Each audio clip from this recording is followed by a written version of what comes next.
Things are gonna get crazy!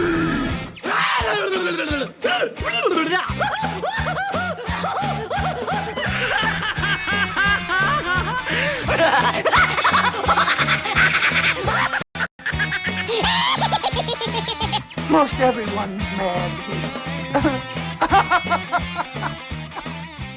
Why, hello,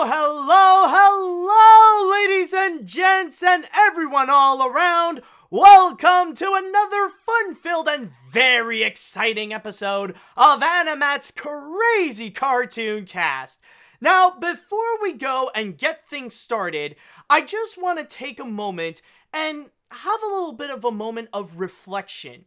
I want you all to take a moment and think about where we are today. Think about the day specifically, where we are.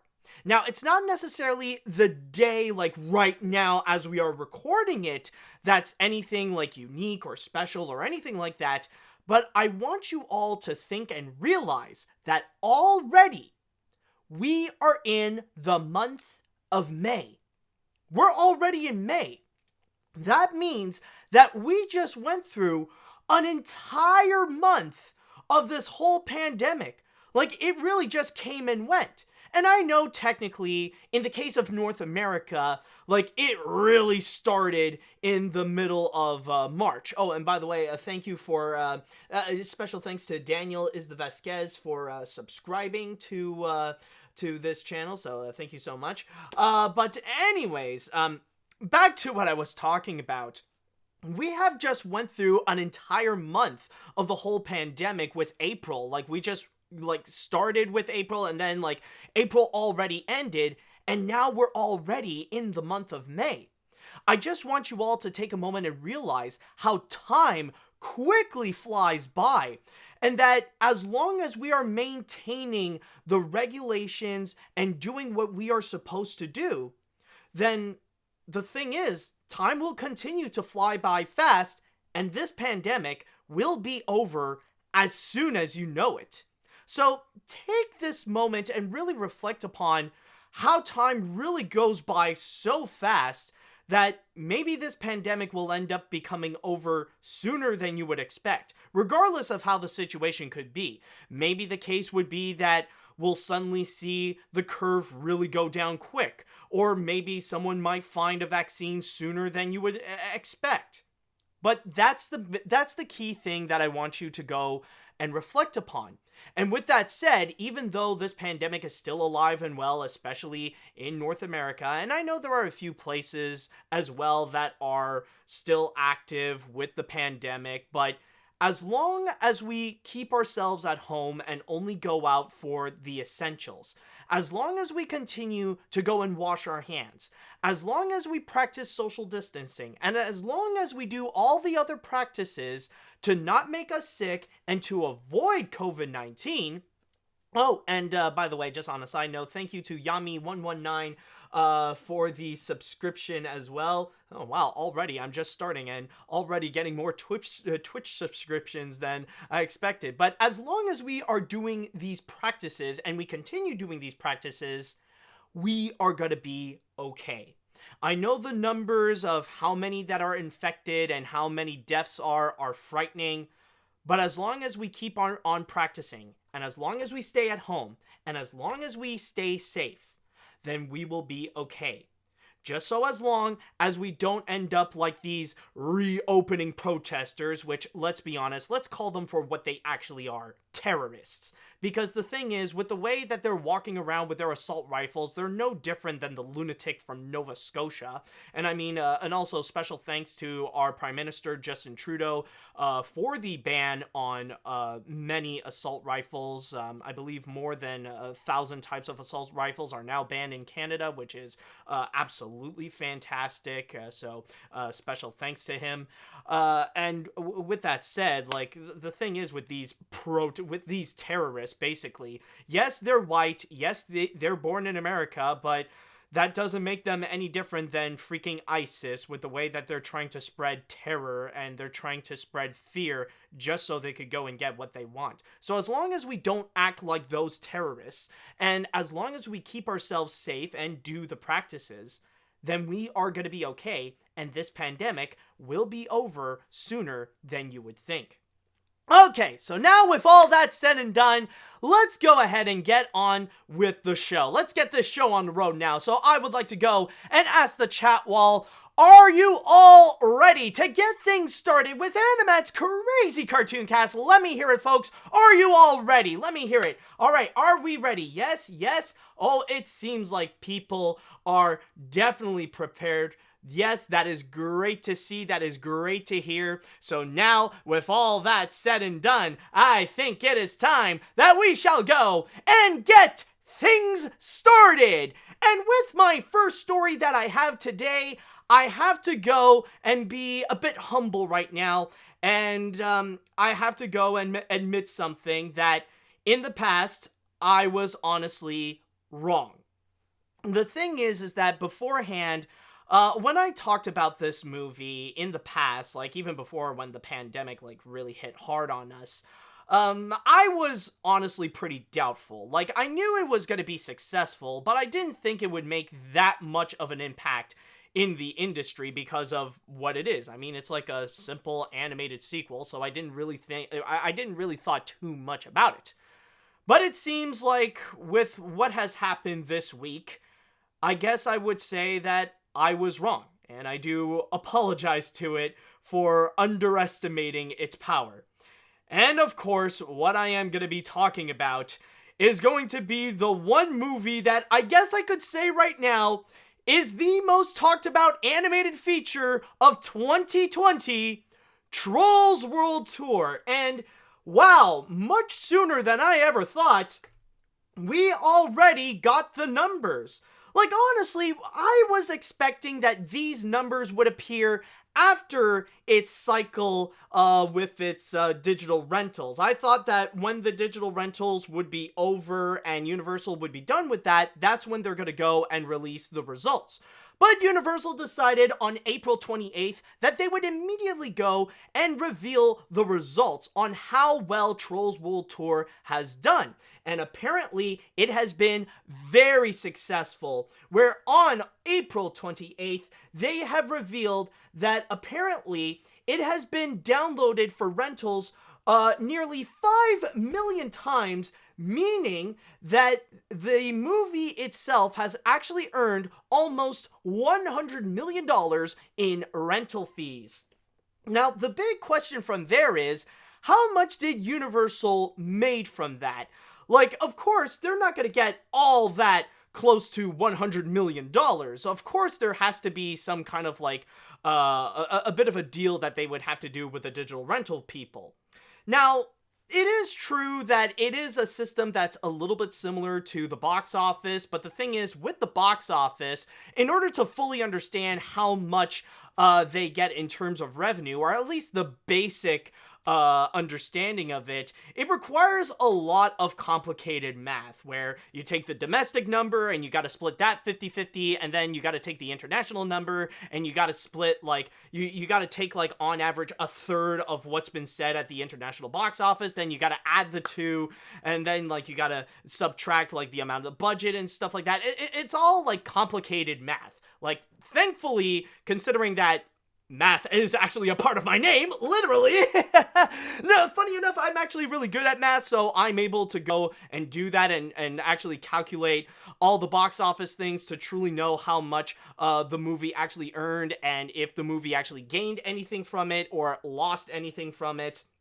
But the thing is, with digital rentals, it's actually a little bit more different, where instead of, like, splitting it 50-50 between the studios and the movie theaters, the thing is that studios actually get 80% of the rental fees. So basically, with Trolls World Tour in this case, it costs $20 to go and download or rent the movie. So in the case of Universal, what they have done is that since they get 80%, that means they actually get $16 from the rental fee.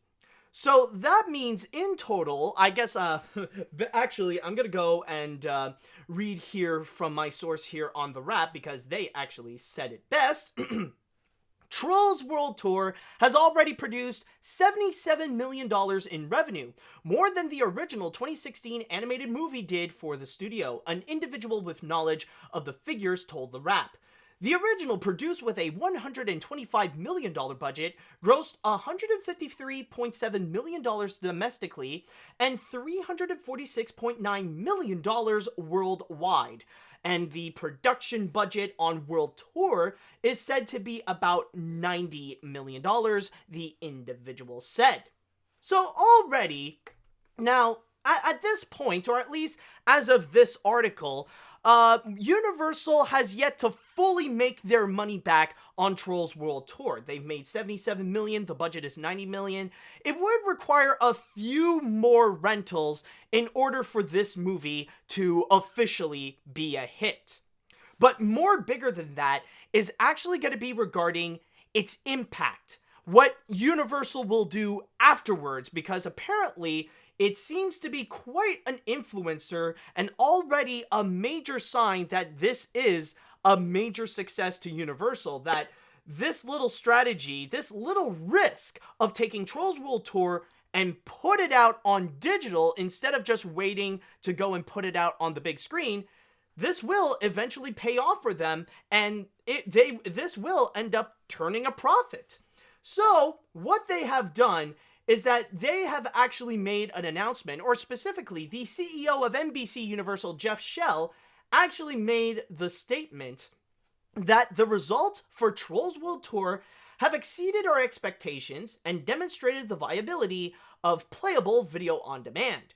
As soon as theaters reopen, we expect to release movies on both formats. Oh, and also, I'm sorry I forgot to mention this, but on a side note, it's not just with Trolls World Tour that they actually found some decent success.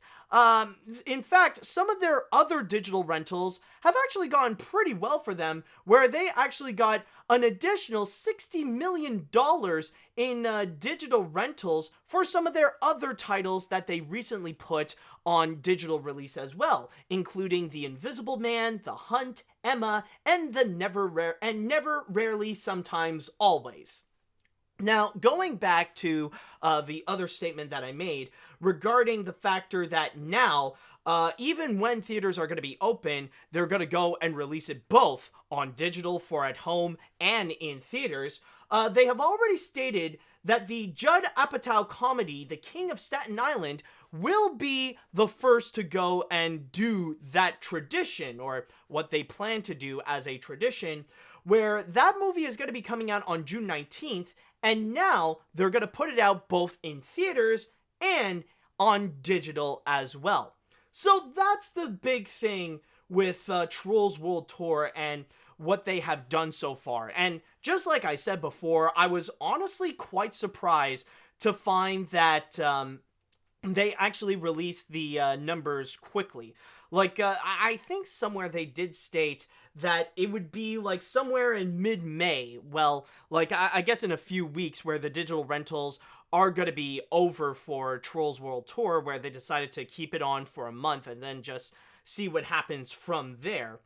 And I thought after that, that's when they're going to go and reveal the full numbers of how much it made. But already, we are seeing a massive signal that things are going extremely well for Trolls World Tour, that this week, it's already at the point where it's got to get its money back very soon, and soon it will end up going, it'll soon end up eventually turning a profit for Universal with this movie, just on digital rentals alone, without the necessary need of movie theaters. Now, I know some could say, well, technically it did get released in theaters, just like a small handful of theaters, but all of them are just drive-by theaters. In fact, I think it even stated over here that, yeah, apparently, like, at the most, to get an actual theatrical experience of Trolls World Tour, they only released it in 21 drive-in theaters across America, or North America, or I think it's just the United States, and that's it. But you could definitely tell that, like, this statement here is that what Universal is trying to say with this is that now video on demand releases can be a massive viable option as film distribution, that there is a way they could go and turn a profit off of this. I know that there are going to be some people who could argue that technically, in the case of Trolls World Tour, they were faced with a very unique situation.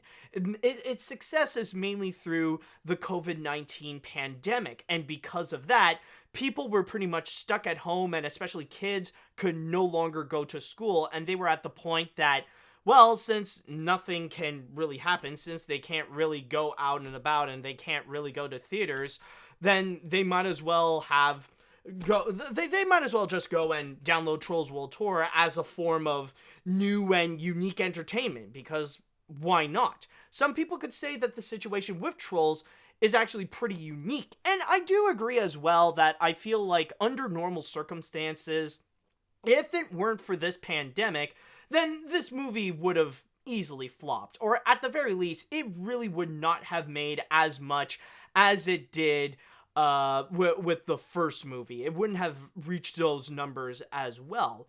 But still, this definitely has proven, like, even if it is a unique situation, it definitely is a major influence in the way people can consume their movies, where they can go and find their movies not just in theaters, not just in streaming services like Netflix, but they would be willing to go and actually pay a $20 rental fee to go and check out a new movie that's been put out digitally, so that they could check it out on their computers, on their smartphones, or wherever. It has become a viable option, and even Universal decided, you know what, let's see how it goes. Maybe we could do that with more movies, which is why they're going to go and try it out with something like The King of Staten Island. And of course, with this, with what Universal is doing, so far, they are just experimenting. This is still something that they want to try out. It's still a massively new thing. And, like, so far, like, the only one that has proven that it's going well so far with this kind of format is Trolls World Tour. And I mean, technically some could argue that there are more that are going to be coming up, but most of them are just going to be moving to streaming services. I know that there have been a handful that have already moved to Netflix or stuff like that, and even with Disney, with Artemis Fowl, and what they have done with Onward as well, they didn't go and put it out on a digital rental release or anything like that. They just put it on their streaming service with Disney Plus. So it doesn't necessarily count in the same way with what Trolls World Tour is actually doing. But but with what Trolls World Tour has done, what it has proven basically is that this is a stepping stone. This is the first step of trying something new with film distribution, and with The King of Staten Island, which, you know, it's just a small comedy. It's a Pete Davidson-led comedy. It's not going to be like a big movie that would go and make $1 billion. Like, probably the next big step after that would be to go and take a highly anticipated franchise movie. You know, like if Universal would go really bold and decide that they would go and do the same thing with Fast and Furious 9 or Jurassic World 3 or something like that. If they would go and really try it out with a big movie and see if that would turn much more of a profit than the classical way of film distribution, of putting it out in theaters, wait a few months, and then release it on home media, like on digital or on Blu-ray and DVD and all that kind of stuff. So, we are still in a massive experimental phase. And because we're in this experimental phase, we do have to wait a little bit to see if other movie theaters, or not movie theaters, but if other movie studios would go and try to do the same thing. Now, I know that technically the only one so far that is taking the same steps as Trolls World Tour is Warner Brothers, with releasing Scoob exclusively on digital on May 15th. We know that they want to really go and do that. Hold on a sec, I feel like a cough coming. Excuse me. But anyways, as I was talking about, we know Warner Brothers is taking the same steps, but we're not 100% sure if this is going to be a viable thing that we're going to see others do the same thing as well. We don't know if this is going to be something that Paramount or Sony Pictures would also try to do as well. Especially one other factor that I will talk about a little bit later to see how things are going to go. But no, really, I'm going to save that for later. Trust me, it's going to be a real big one when I'll go into that. But yeah, honestly, with this, I feel like overall this is just a massive news. I really do feel like I truly underestimated the power of Trolls World Tour and the way that it really went big. It really did go big on during this pandemic. That in a way, its popularity, well, you wouldn't necessarily say that it's as big as like some of the most talked about things that happened during COVID-19 or some of the biggest shows or movies that were released during this time, like Tiger King, for example. But it definitely did get up to that level. And I mean, by movie standards, like the amount that it did, it's not really that big. But the fact that Universal did manage to find a way to take this animated film and actually went and turn a profit with just digital rentals alone and not rely on movie theaters to find success, even after doing a major marketing campaign to say that, oh, this movie is going to be released in theaters, this movie is going to be released in theaters, and then suddenly decided to change its mind and go release that digitally, you know, it was a major risk. But it is a risk that, as you could tell, actually did pay off very well. So, that was pretty much my little piece on this, and I would like to go into the chat wall, and I would like to ask you all, what do you think about the success of Trolls World Tour? Do you think its success is going to be a massive influence in the movie industry? Do you think Universal really got lucky with this one? Do you think Universal is going to continue with this trend of releasing movies simultaneously in theaters and in digital? Let me know what you all think. Man, I really need a drink right now.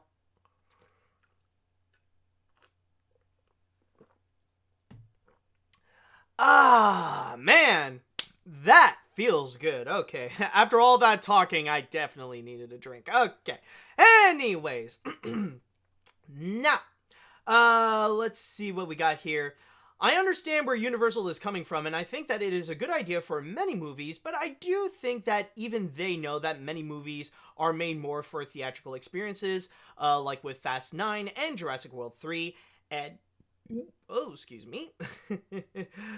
Wow, that water already hit hard fast. There it goes again. Anyways, back to your comment, good sir. I'm pretty sure Edgar Wright would be very pissed if Last Night in Soho gets released on digital instead. I'm not against them shortening the gap between the theatrical and home releases like Netflix does with some of their movies. Yeah, I'm sure this is still going to be a bit of a massive debate, because I know for a fact that there are many, and I mean many, prominent filmmakers out there that really do support the cinematic experience. Not just Edgar Wright, but I know Christopher Nolan is one of the biggest advocates for the theatrical experience. Also Quentin Tarantino, James Cameron. Like, you got all these people that really do support the theatrical experience, and even they would be a little bit iffy with the way that Universal would do something like with Trolls World Tour and have them release their film digitally instead of putting it out on the big screen. And, you know, honestly, like, I could understand if some would feel disappointed that Trolls World Tour did not get a theatrical experience, especially with the animation that they've displayed. It is absolutely phenomenal, and honestly, it would look beautiful on the big screen. So I can understand if this is something that would be considered a massive debate, especially within the film industry. Let's see what else we got here. Let's see. Even as someone who enjoyed Trolls World Tour, I wasn't expecting the movie to be this successful. I was expecting to make a decent profit at best, and this would just be a one-time thing. But like many have said, the fact that the most impactful film of the year so far is Trolls World Tour is pretty crazy. It does make me ponder on what'll happen with Scoob and King of Staten Island. Will it prove to be a success and lead to, well, we'll cross the bridge once we reached it. This guy knows what I'm talking about. This guy knows. Yeah, I mean, like, it does seem like Trolls World Tour could be legitimately the beginning of something that really did prove me wrong, that it can be a massive game changer for movies and the way that studios would go and distribute them. So honestly, we are at a point where we would have to be in a wait and see style attitude. Let's see what else we got here. Holy smokes, I can't believe it made that much. Now this has got me thinking about Scoob and its performance on how it will turn out when released on video on demand. Mostly considering that both movies have a different goal. Trolls 2, a thing for parents to use to shut up their kids. Scoob have a purpose to redeem Hanna-Barbera and actually appeal for all audiences.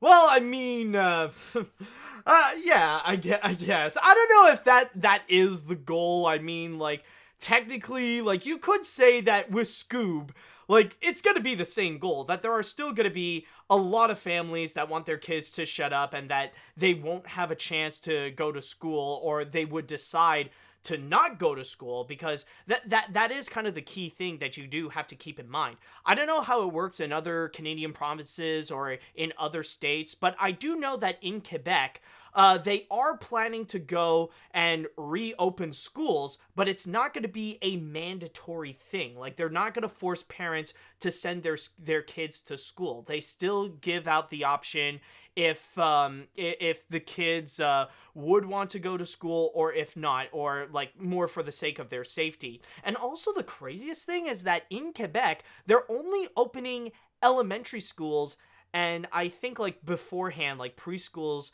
and that's pretty much it. You could correct me if I'm wrong on that, but I do know for a fact that it's only elementary schools, and when it comes to high schools and colleges and universities, those are closed until the new school year at the end of August or beginning of September. So it's a pretty crazy thing going on with that, but either way, like, considering that Scoob would be released during a period when schools are going to slowly reopen, it will be interesting to see how that is going to perform, and if the Hanna-Barbera familiarity would be enough for audiences to go and actually rent or even buy Scoob digitally. So that's going to be something we will have to wait and see.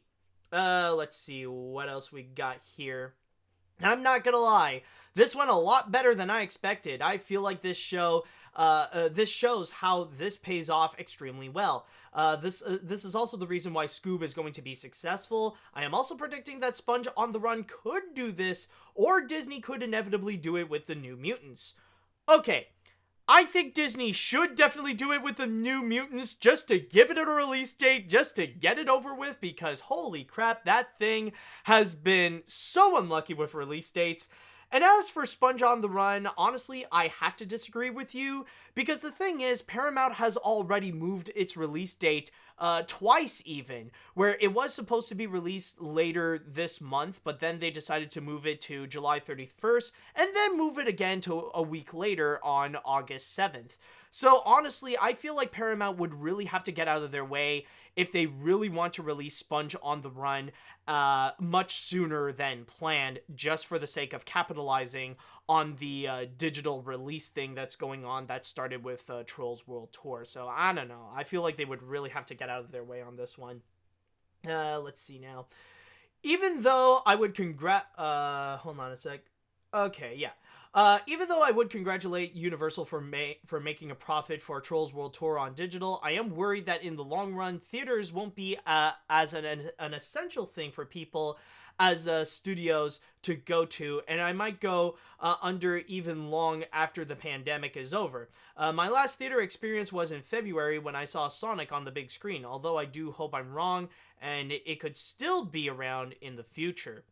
Again, that is honestly something that I have to say we have to wait and see on that. This is something that we don't know how audiences are going to react if they really want to go back to theaters or if they would rather stay at home and have the digital releases. I guess it really does depend on the individual, and it really does depend on the families, because that's also another major thing that you have to consider. A lot of these downloads, like, it's not just from one individual. Like, this is for families. This is for one person to download so that an entire family, a group of like 4 or 5 people, can go and watch simultaneously.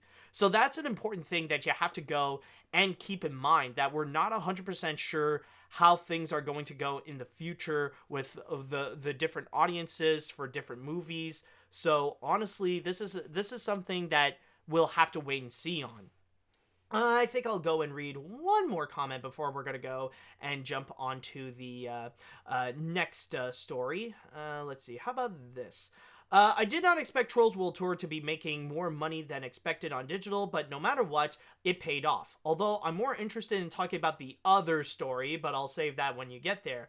I don't think it would drive movie studios to follow the same footsteps like Universal did, but I could be wrong on this one. Good for Trolls World Tour into getting a profit, even though I don't like the movie that much.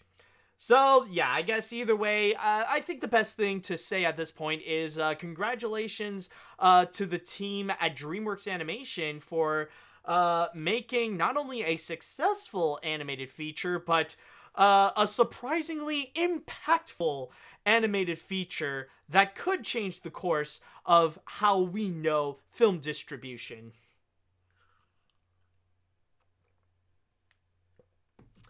Okay. So, we are done with this little story.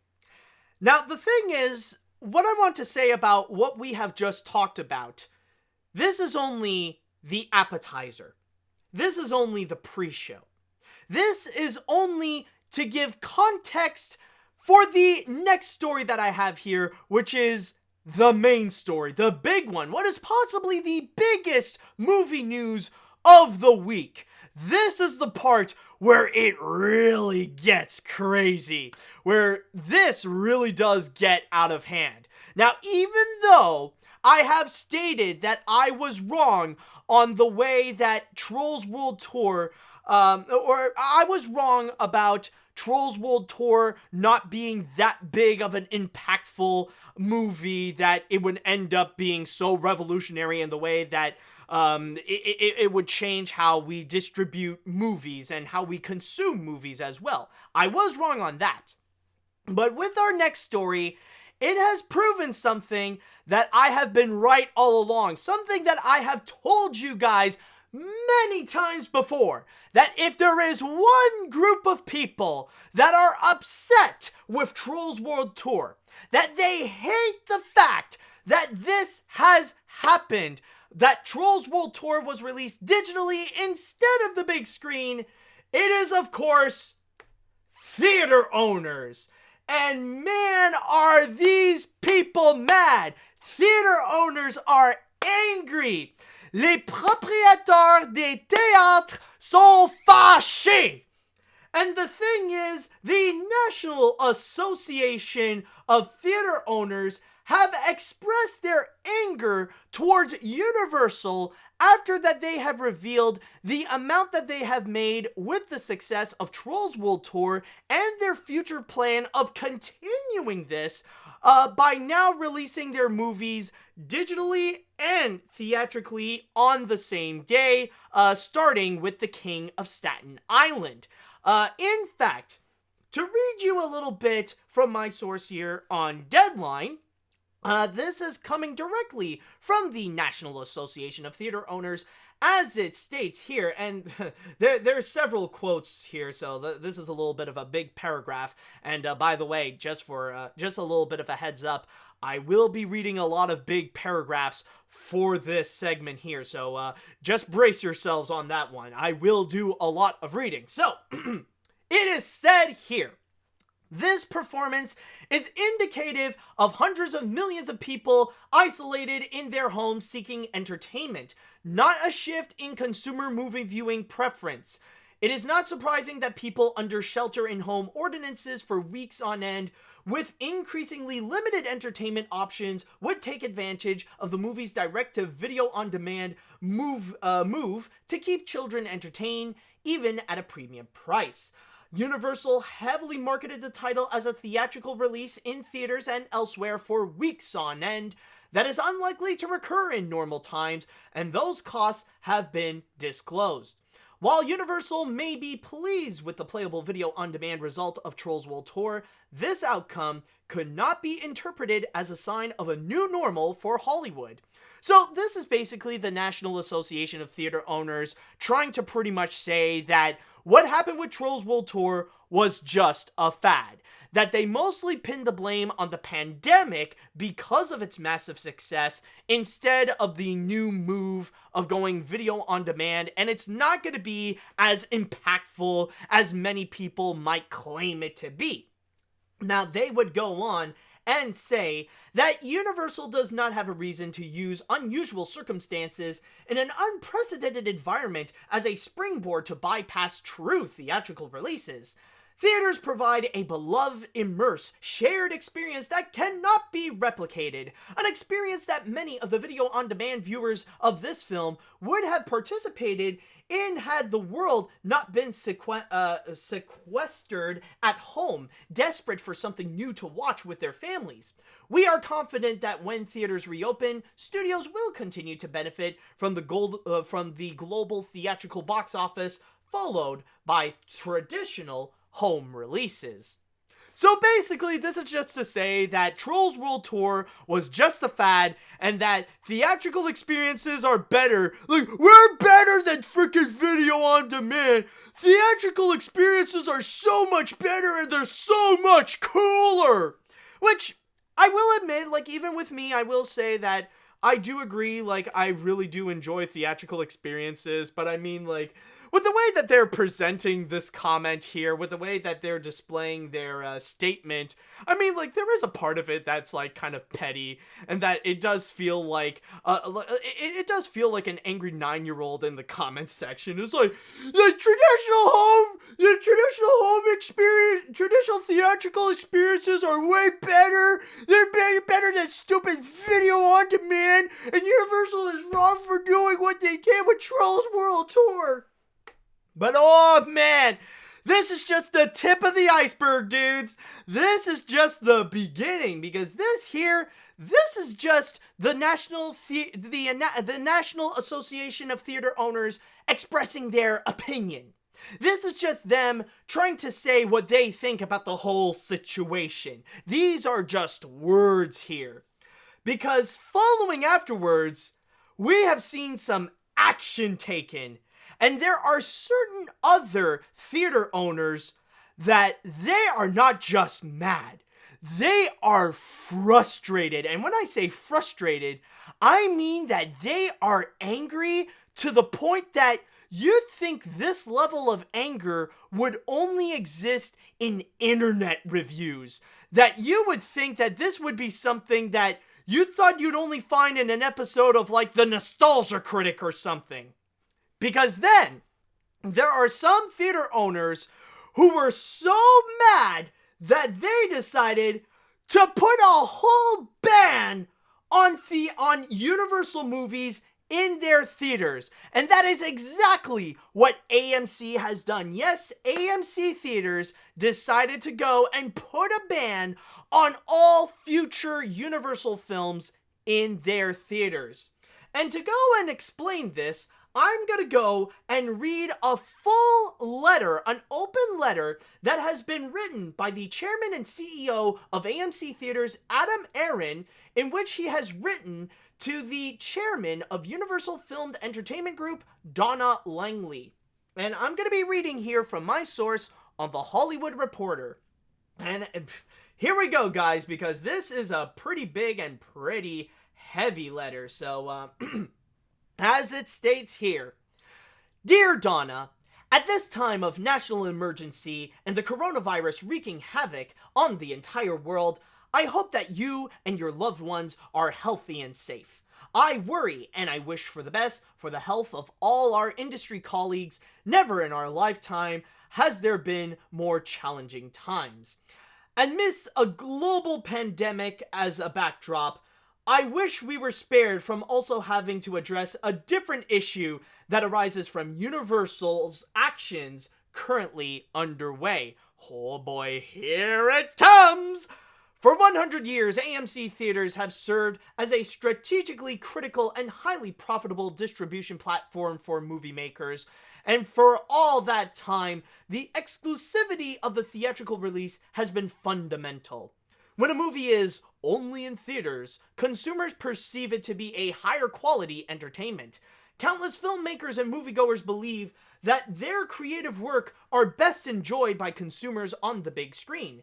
And we all know that those theatrical releases indeed boost publicity, positive word of mouth, critical acclaim, and downstream revenues.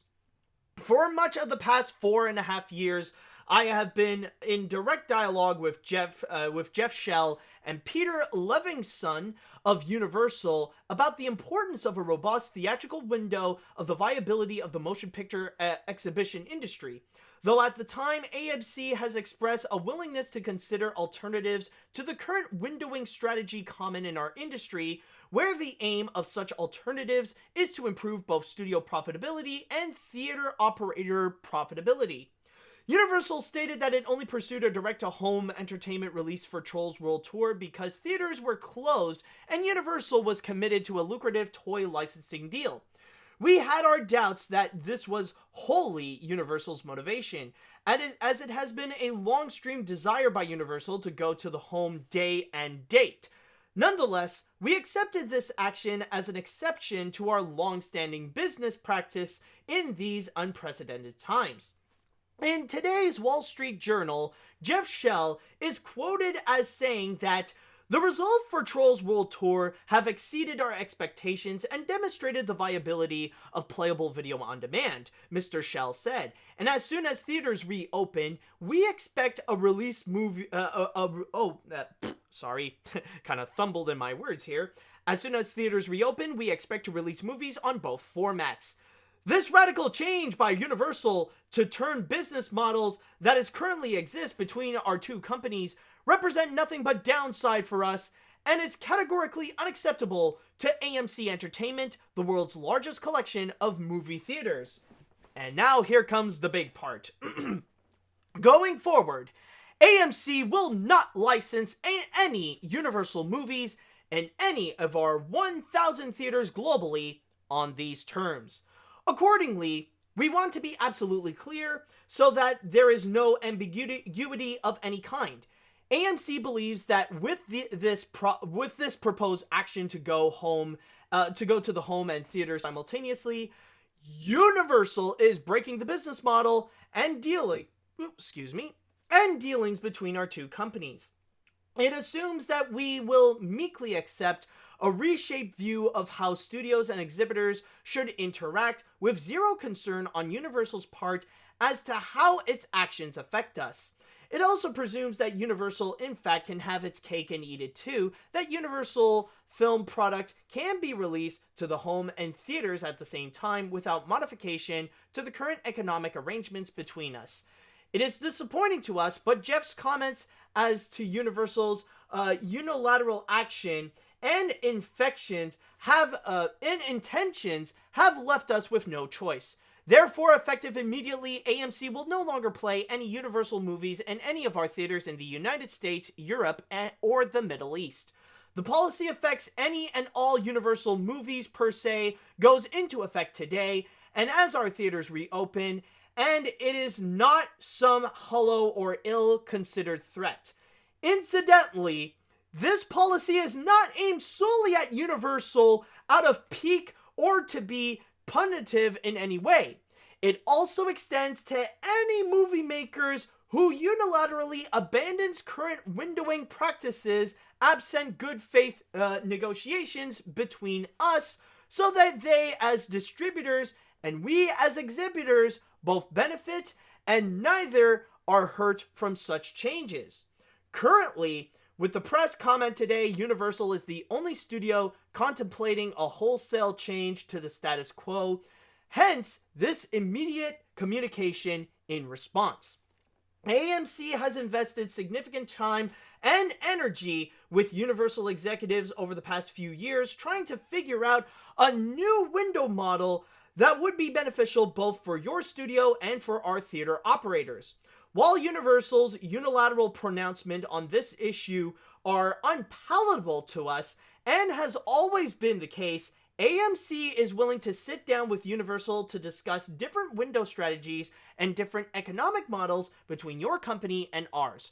However, in the absence of such discussions and an acceptable conclusion thereto, our decades of incredibly successful business activity together has sadly come to an end. Sincerely, Adam Arend. So that's pretty much the big thing that AMC is trying to say, or what Adam is trying to say here, is that not only are they massively upset of what Jeff Shell has stated with their future plans on how they're going to distribute movies, but they are also going to go and put a whole ban on Universal movies on their theaters, and on top of that, they are putting out a warning to all other studios that if they follow the same practices as Universal, then they're gonna go and put a ban on them too. But oh wait! There is more! Because one day later, it's not just AMC that decided to go and do this, but also Cineworld decided to go and put a ban on Universal for their theaters as well. And for those of you who don't know, Cineworld is actually the owners of Regal Cinemas, so that's another major chain that decided to put a ban on Universal movies. And they too decided to go and put out their open letter. And it's not as big as the AMC one, but this is still pretty large as well, and a pretty bold statement that they are making. And so, they have stated, Cineworld's policy with respect to the window is clear, well known in the industry, and is part of our commercial deal with our movie suppliers. We invest heavily in our cinemas across the globe, and this allows the movie studios to provide customers all around the world to watch movies in the best experience. There is no argument that the big screen is the best way to watch a movie. Universal unilaterally chose to break our understanding and did so at the height of the COVID-19 crisis when our business is closed. More than 35,000 employees are at home, and when we do not have a clear date for the reopening of our cinemas. Universal's move is completely inappropriate and certainly has nothing to do with good faith business practice, partnership, and transparency. Mookie Griedinger, Cineworld's CEO, approached Brian Roberts, the chairman of Comcast, back in the 19th of March, after Universal announced that Trolls 2 would be released in the breach of the window, and told him, among things, that nice words from your team are worthless if we cannot trust you as a partner. The message that the media has portrayed is, Hollywood breaks the window. Well, this is not true. All our partners called us in timely manner and told us that in the current situation, they want to shorten window for movies that were already released in cinemas released as cinemas are closing. Most importantly, they have reassured us that they will be no longer in charge to their window policy once the cinema business returns. Unfortunately, I missed similar message in Universal's announcement. Not only did Universal provide no commitment to their future window, but Universal was the only studio that tried to take advantage of the current crisis and provide a day-to-date release of a movie that was not yet released. Cineworld's roots go back 90 years in the industry, and it was always open to showing any movie as long as the rules were kept and not changed by one-sided moves. Today, we make it clear again that we will not be showing movies that fail to respect the window, as it does not make any economic sense for us. We have full confidence in the industry's current business model, no one should forget that the theatrical side of this industry generated an all-time record of $42 billion last year, and the movie's distributor share of this was about $20 billion. And of course, coming from all this, Universal did go out and release their statement defending themselves regarding the whole situation, and they are considering to go and talk to theater owners, not just the National Association of Theater Owners, but especially with Cineworld and with AMC regarding this whole situation. Like, they are going to be in discussion with them, and they have expressed that they don't want to have any bad faith with theater owners, especially if they want to go and still release their movies in theaters. So that's pretty much the big situation that is currently going on right now. And I just want to go and make one massive thing clear. I just want to really nail down to what really is the thing that really pissed them off the most with what Universal has done. Now, even though they are mad at Universal with their move on Trolls World Tour, but it's not necessarily because of Trolls World Tour that they really are upset with them. It's not because of Trolls World Tour, and it's not necessarily because it was really successful, but it's mainly because of Universal's statement that they want to go and release movies theatrically and digitally on the same day, starting with The King of Staten Island. That's the thing that really made that really was the straw that broke the camel's back, and that's why they're so frustrated and responded so heavily to the point of even putting an entire ban on Universal movies for some of their theaters. And at that point, honestly, I am not really that surprised that theater owners are really that upset with Universal because of this. Because the thing is, for the longest time, theater owners have developed this paranoia mentality that they think that one day their business would be dead because of one little thing that changes the way how movies would go and distribute they would go and distribute movies. Well, how movie studios would go and distribute movies. Because what they fear the most is that they would lose control of film distribution, because they want to be the masters of that. They want to have 100% control of how movies are distributed and put movie theaters in a top priority. But they always have that fear that they always have that fear that one day there's going to be that one thing that will come in and will replace them for good. That's why movie theaters always hated television ever since it was invented, and when movie studios decided that television can be a viable way to show their movies. And then there's also the invention of home media with video cassettes. Like, they always feared that somehow movie theaters would be shut down because people would rather want to watch movies at home whenever they want.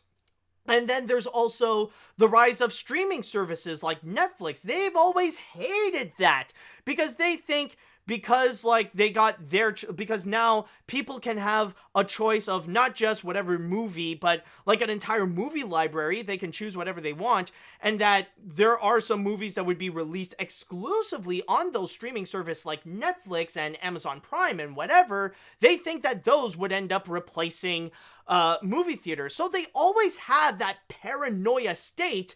And this is the closest thing to see their nightmare becoming a reality with what Universal has done. And that's why they would go as far as even accusing them of taking advantage of the COVID-19 pandemic in order for them to go and change the rules of movie distribution. That they fear that they are losing control, and that's what makes them upset. That's what makes them ticked off, and that's why they want to try to go and take these aggressive actions in order to go and regain power for movie distribution, because that's really what this is all about.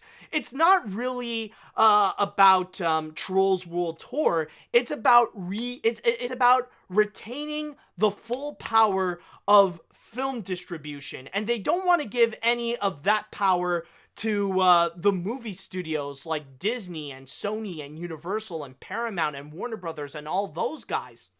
They don't want them to have any form of control whatsoever. They want them to go and follow the status quo, to release their movies in theaters, give it a few months, and then they would have permission to go and release those movies either on digital or in physical form, like on DVD and Blu-ray and stuff like that, or then, like, even much later to go and put it on streaming services like on Disney Plus or Netflix or Amazon Prime or whatever. That's the deal that they want to make. That's what they want to do. That's why they want to keep that status quo, and they want to keep control of how movies are distributed. However, I will say this, that when it comes to the extreme actions by both AMC and Cineworld, the thing is that, yeah, I get that they really are upset and that they have been so angry to the point that they would go and, like, take action like that. But then again, it's hard not to imagine that they would ultimately end up screwing themselves over because of this, especially with AMC, because right now, if you guys don't know, AMC is on the verge of bankruptcy. Because we all know that this COVID-19 pandemic is doing some really bad job for theater owners, especially when nowadays the cinemas and theaters, well, right now they're closed. Like, no one's going out to go and watch a movie on the big screen right now because they can't, because, you know, they're shut off. So they cannot make a single profit whatsoever. And it's hitting that industry hard. Theater owners are, like I said before, theater owners are in a nightmare scenario because of this pandemic. But this action of banning movies or banning certain movies in their cinemas, that is an action that is honestly going way too far. And it actually does feel pretty familiar because, honestly, with their angry reaction with what they have done to try to punish Universal, I honestly cannot help but feel like the way that AMC and Cineworld, how they're reacting, it's very similar to those anti-SJWs that you would find on social media. You know the ones I'm talking about. You know those guys that are so obsessed with their hatred and anger for people that they label as social justice warriors or feminists or liberals or whatever. Those guys that are always constantly angry and that they would literally go and blame them for all the world's problems, and that they think that the worst thing to happen in this world is political correctness or whatever, to the point that they're always mad at these people and that they cannot focus on anything else but to go and destroy these people, to go and take them down. And their actions are always out of emotions. Like, they're doing this not because, like, they thought it through. They didn't legitimately think of a legit plan to take them down, but they always react in a way that's just so angry. They always react emotionally instead of rationally.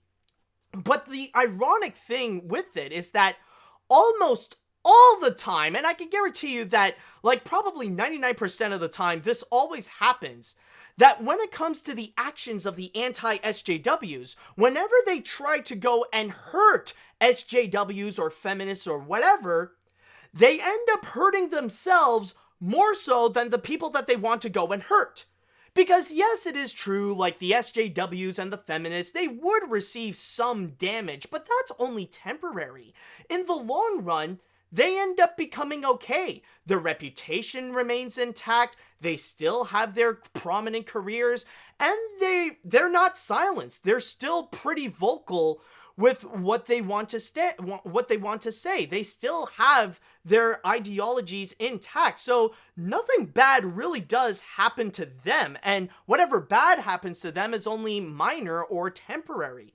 And as for the anti-SJWs, because of their actions, they're the ones that receive more pain in the long run than the people that they want to hurt. And that's why we end up seeing so many of these anti-SJWs getting banned on social media, where they get their accounts suspended, or it would even go as far as having the police involved, and seeing many anti-SJWs actually have a criminal record and even get arrested. I know that sounds extreme, but that actually does happen because of the angry reactions from anti-SJWs. Now, what does that have to do with what I'm talking about, with movie theaters being angry towards Universal? Well, the thing is that like anti-SJWs, AMC and Cineworld are pretty much hurting themselves more so than they want to hurt Universal, because their strategy to punish Universal Pictures is that they want to show less movies in their theaters. That's basically the whole idea.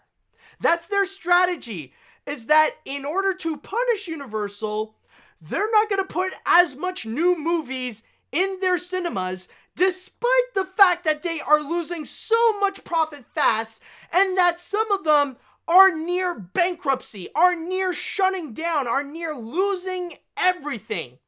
You see the problem here? You see where things can really go wrong more for the more for the theater owners, more so than something like Universal? Like, yes, Universal could receive some damage, but if they continue their strategy of releasing movies in theaters and on digital at the same time, then they'll find a way to still receive some profit. Maybe not as much as before, but Universal will still go well. They'll still remain intact. They'll still have some profitability, unlike the theater owners. So honestly, in my opinion, I feel like this whole ban thing is just gonna be temporary. I think, honestly, it's just gonna last as long as this whole pandemic, or at least as long as this first big wave of the pandemic. Like, once things are gonna go well, then they're gonna settle on a deal to put Universal movies back in Regal cinemas and in AMC theaters. In fact, I could even say, like, if I would put in a date of when this ban is gonna be lifted from theater owners, then honestly, I would say sometime in July. And the reason why I say July is because technically, the next big movie that is going to be coming from Universal is going to be the next Purge movie. And that's going to be coming out, of course, in July. And I know it sounds weird that, well, it would count as the next big Universal movie. But then again, it is like a big franchise movie that again and again turns out to be profitable regardless of what critics or audiences feel about it. So, from there, I could definitely imagine that once The Purge comes back, then theater owners would reconsider their ban and they're just going to lift it. And I think that this whole thing is going to be temporary. Again, I could be wrong, but I certainly cannot imagine that these theater owners are going to keep this grudge for long. Because imagine this, do you think that they're going to continue this ban throughout 2021? That they would refuse to show movies that could potentially make $1 billion at the box office with stuff like Fast and Furious 9 or Jurassic World 3 or Minions Rise of Gru? Would they skip those opportunities to put them on the big screen just because of a little grudge they had because of what they did with Trolls World Tour? Like, that is not gonna happen, man. They cannot keep that ban going. It's honestly ridiculous. So again, I feel like this whole ban thing, while extreme of a reaction, and even I'm surprised that they would go this far, I just feel like this whole thing is just going to be temporary. Like, this will last a few months, but they will find a way to make a deal. It's pretty much just, like, honestly, the best way to put it is that this is like last year when Disney and Sony decided to split ways with Spider-Man. Like, there's no way they would go and split up and not continue the Spider-Man legacy in the Marvel Cinematic Universe. Eventually, they will find a way to work together, to collaborate together, and find a way to make a good deal. Because trust me, in theater owners' current state right now, they cannot afford, and sometimes literally, they cannot afford to make some sacrifices. And sometimes, honestly, Universal movies would probably be necessary in order to bring back the economy of movie theaters. So honestly, I don't find this to last that long. I'm not surprised at all of their reaction, but the action that has been taking place, I find it to be extreme, and I think honestly this is just going to be a bit temporary. Okay. Whew, that was a pretty big segment there, but now it is time that I would like to go into the chat wall, and I would like to ask you all, what do you all think about how theater owners reacted to what Universal has done? Do you side with Universal on this, or do you side with theater owners? Let me know what you all think about this big piece here. Okay, let me see. I got nothing to say, but insert the Captain Picard facepalm meme. Facepalm meme. I mean, if they want to ban someone, how about ban the nostalgia critic from watching movies in their theaters? I bet he deserves that punishment in Universal. Oh god, I can imagine it in Chicago. I can just imagine in Chicago, like, we're just gonna have movie theaters, and there's just gonna be like this big sign of Doug Walker and just a giant circle with a slash on it. No, oh god, oh my god, no, the best thing is, like, no, it's just gonna be exactly like in what was it called, that Charlie Brown special? It's just gonna be like Snoopy Come Home. It's just Doug Walker going to a movie theater, he got kicked out, and then a sign comes up and it says, "No Doug allowed." It could be that whole scenario there.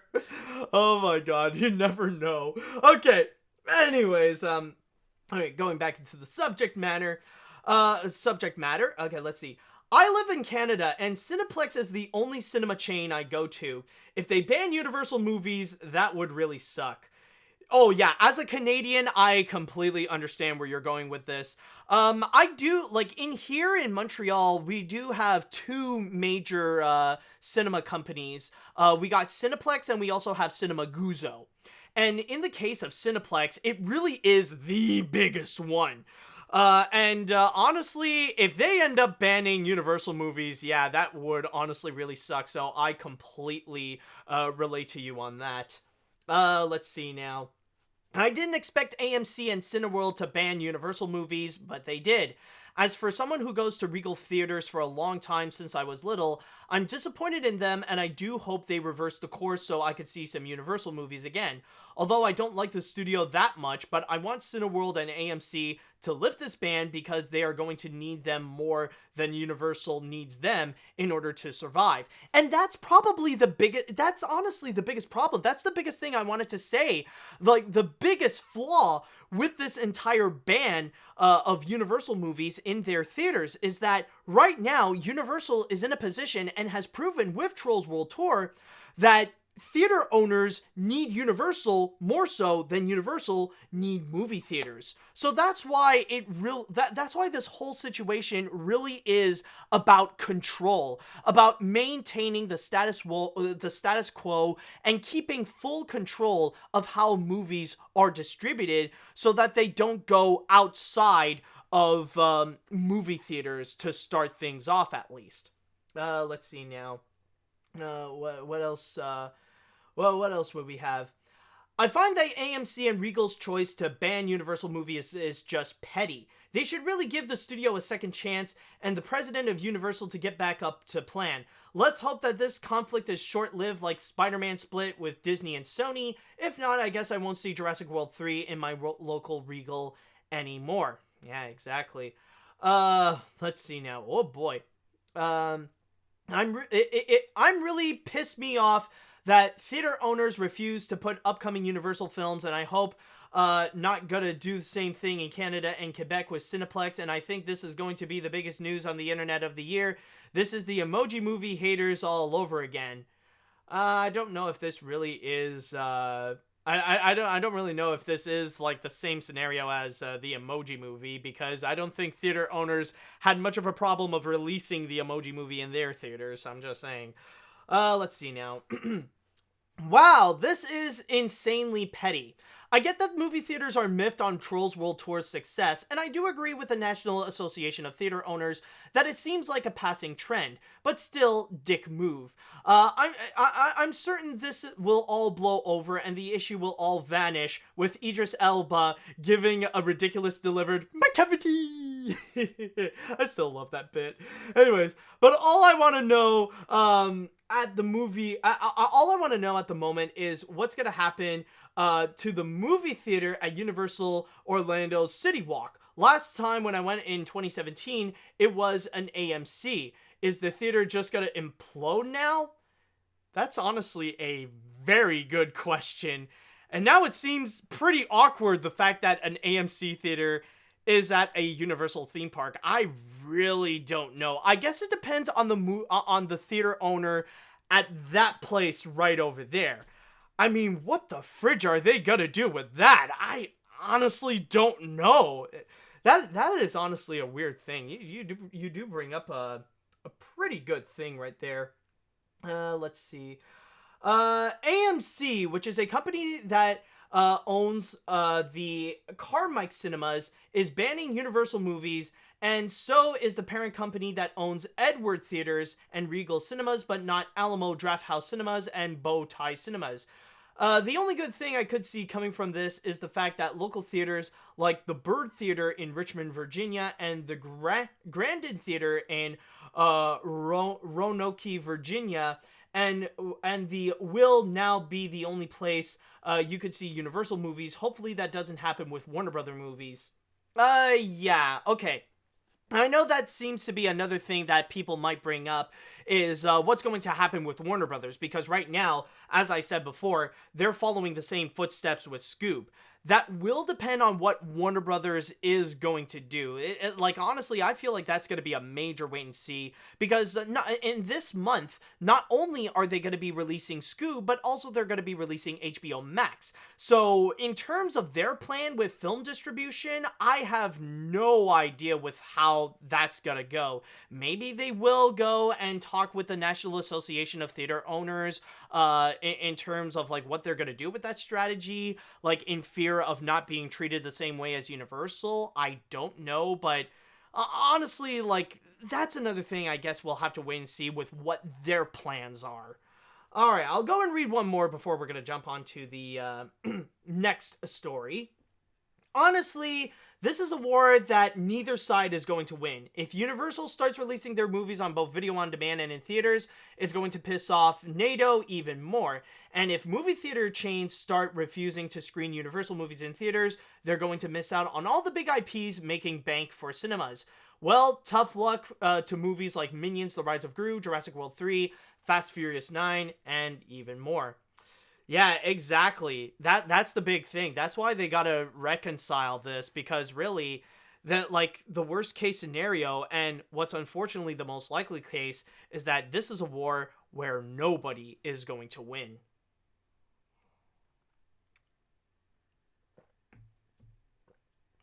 Okay, so, oh boy, that was a pretty epic talk about Trolls World Tour and theater owners and Trolls World Tour, theater owners, and Universal, of course, and Universal. But now it is going to be time that we are going to go and jump and move on to the next story, where we are going to go and jump to another studio, which in this case is going to be Sony Pictures. And honestly, ever since their one movie back in 2016, I was honestly very surprised that they have yet to go and capitalize on that and actually make more of it. Because that film was actually quite successful. It was actually even profitable for Sony. But since then, they haven't really done anything about it. That is, until today, that is, when Seth Rogen and and Evan Goldberg are collaborating together to once again make another adult animated feature. Yes, and the movie I was talking about before was indeed Sausage Party, which, if you guys may recall, back in 2016 was actually very successful, where it ended up making a total of $140 million on a $19 million budget. Now, $140 million doesn't really sound like much for an animated film, but considering that it was R-rated, and the fact, well, is it just the fact that it is an R-rated film? No, of course not. It's not just the fact that it is an R-rated film, but also a movie that cost just $19 million. It was quite a miracle, and you could see how it ended up becoming very profitable for Sony Pictures. So yes, finally, it seems like another one of these movies are finally going to be made at Sony Pictures, where right now Seth Rogen and Evan Goldberg are going to be collaborating together in order to create another adult animated feature down at Sony Pictures Animation. Yes, at least according to this article on Variety, it seems like Sony Animation this time is going to be involved on this one, and they are going to be collaborating with Matt Tolmach, who was the producer of the Jumanji movies, in order to create a movie that is going to be based on the 2018 podcast called Bubble. Now, for those of you who don't know what Bubble is, I'll just read a little bit from my source here on Variety, as it states, the Bubble podcast ran in 2018 and followed an unlikely group of friends who came together thanks to an Uber app for hunting monsters called Hunter. And so far, that's just the only thing that we know about it. It's just the fact that we know Seth Rogen, Evan Goldberg, and Matt Tolmach are going to be involved with another adult animated feature that's going to be based on the 2018 podcast called Bubble. We don't have an official release date. We don't have a cast and crew. We don't know who's going to be involved, but so far, that seems to be the main thing on this situation. And yeah, like I said, I was honestly very surprised that we haven't seen Sony Animation make any more of these Sausage Party style movies. I don't know if it was because, like, another movie that was very similar, like, I don't know if it was because the Happy Time murders kind of scared them off from making any more, but the thing with Sausage Party is that it was a big hit. Now, in my personal opinion, with Sausage Party, I didn't necessarily think it was an amazing movie, but it definitely was really good for what it is. I mean, yes, it's definitely a massively exploitive, a massive exploitation kind of movie where it really did lean hard on its R rating, especially with some of the violence, the language, and especially the sex. Holy crap, the sex. Especially, like, if you guys know the movie, then you're probably familiar with its massive orgy finale. Even though it is an exploitive movie, I do find that it actually is a very clever movie as well, that it actually has a very strong commentary on unity over religion. So there is actually some thought that was actually put into the script. Now, the animation is not really that great, and let's be honest, the $19 million budget really did kind of show where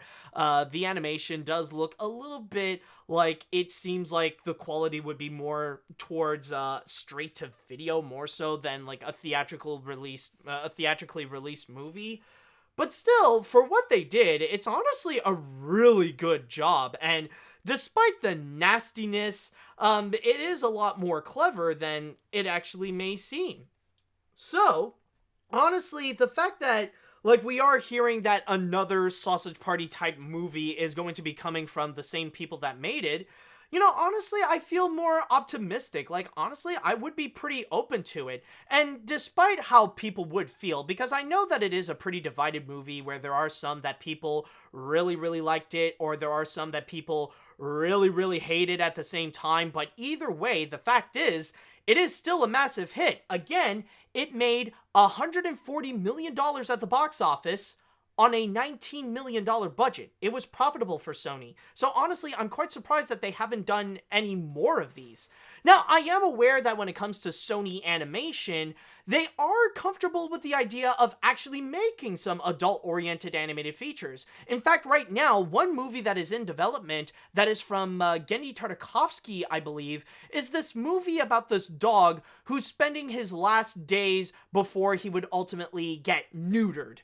I think that seems to be the plot of that one. You could correct me if I'm wrong, but so far we know that Sony Animation is comfortable in going into the adult section more so than I wouldn't say most other than, but rather the rest of the other animation studios would. And with that, it would be interesting to know what they have in store for this, especially with what seems to be a pretty crazy idea, and what seems to be, with this one, it could, from the sound of it, it could probably be, with the fact that it is based on Bubble, if, maybe they would go and make some kind of, adult-oriented Onward.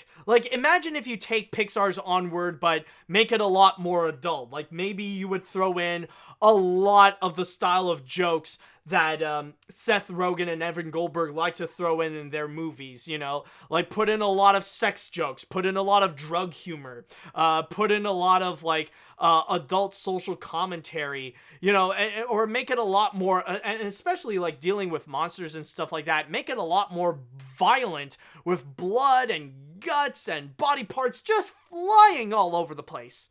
That I feel like could be the possible scenario of what could happen with this movie in particular.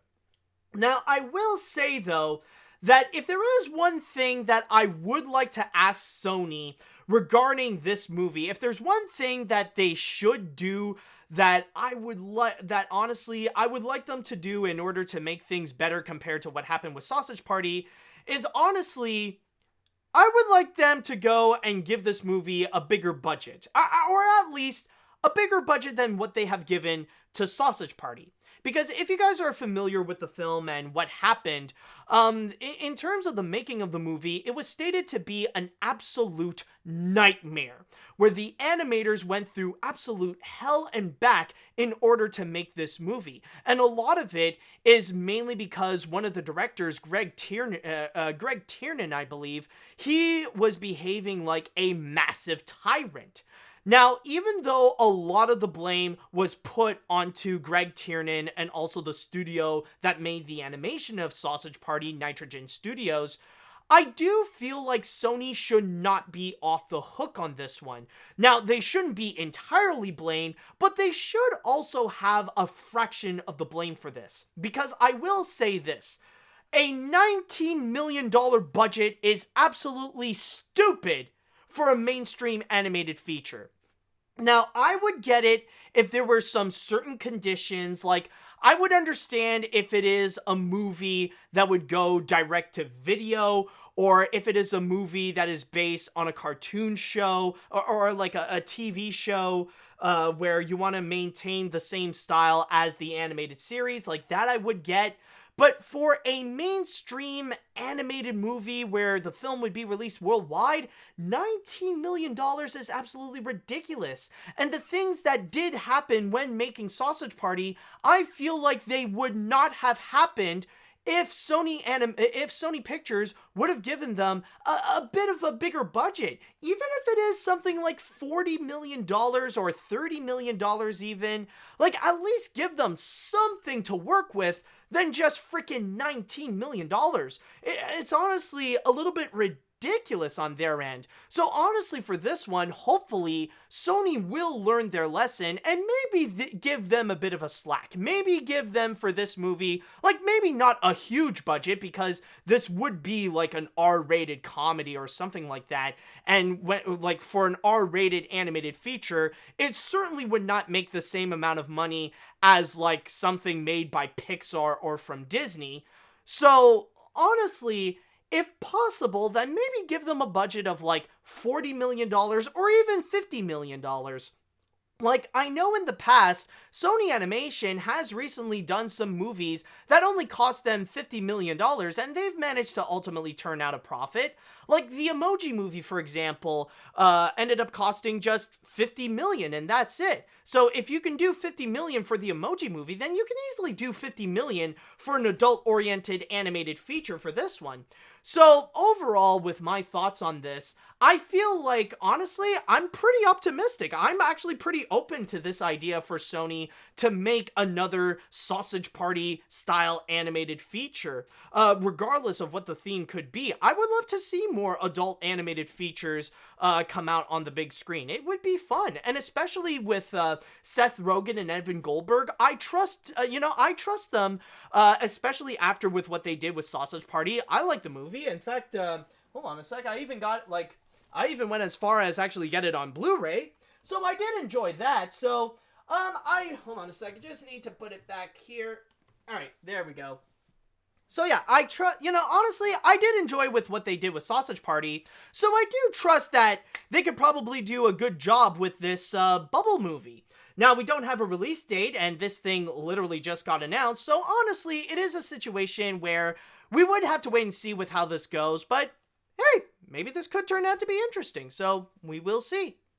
Alright, so with that said and done, I would like to go into the chat wall, and now it's time I want to ask you all, what do you think about this new movie from Sony that will be done by Evan Goldberg and Seth Rogen for an adult animated feature? Would you guys be interested in checking that out? Are you guys not interested? You want to step back from it? Do you think this is a good idea? Do you think it's not? Let me know what you all think.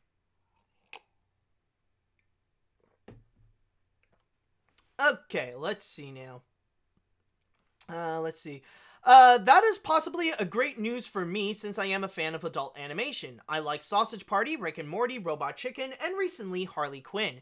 Wish Seth Rogen to make another adult animated feature. Alright, that's nice. Let's see now.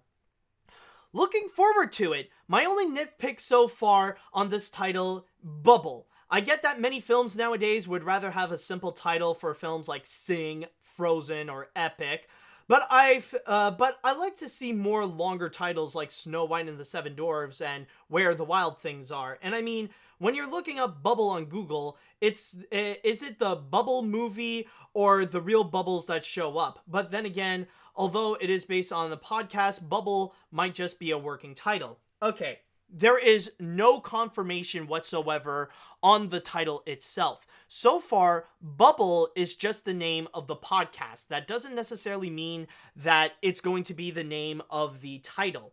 That's going to be the name of the movie itself.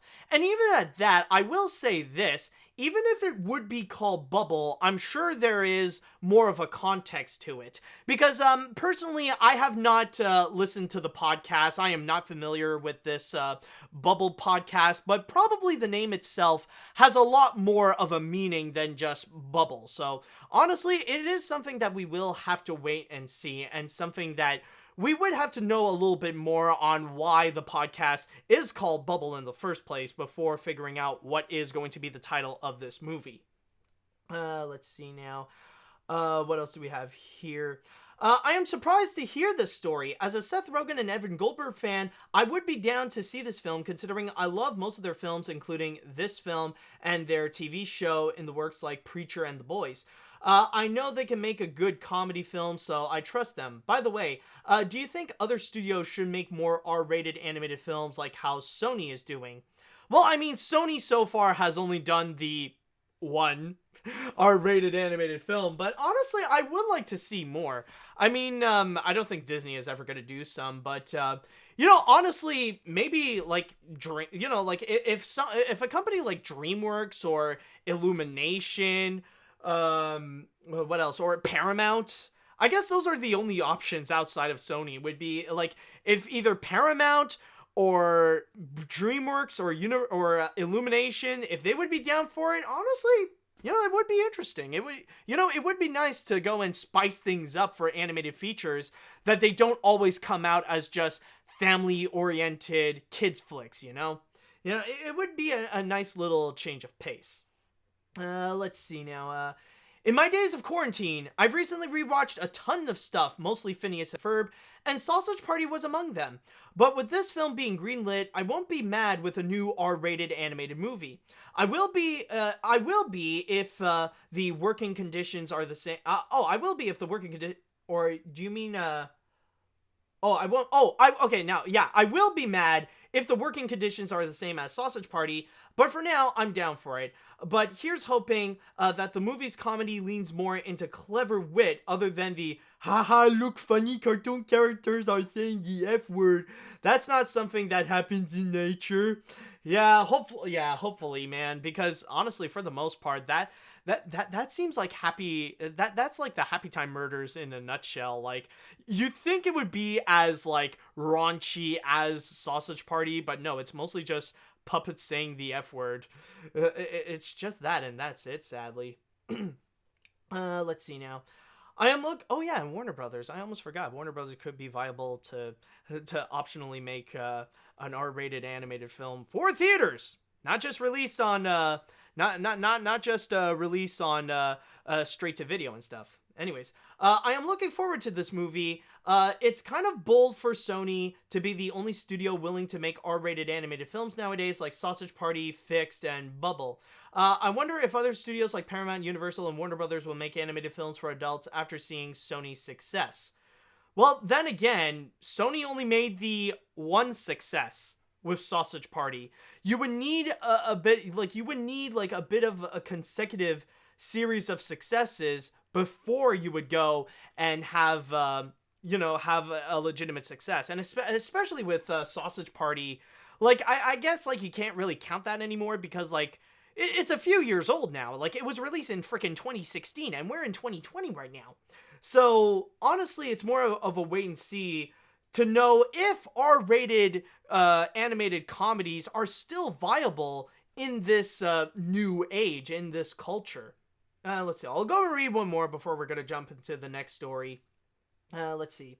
I think this is a great idea. It may help explore more themes that a normal animated movie can't necessarily get away with. The Sausage Party was very insightful and a lot to say about religion, and they can try different animation styles that you never get away with. And even the comedies or dramas or the soap operas or even anime-style films, it thinks it's a great idea. You can bring in on the light-hearted R-rated films, let's say. All right, that's a pretty interesting insight there.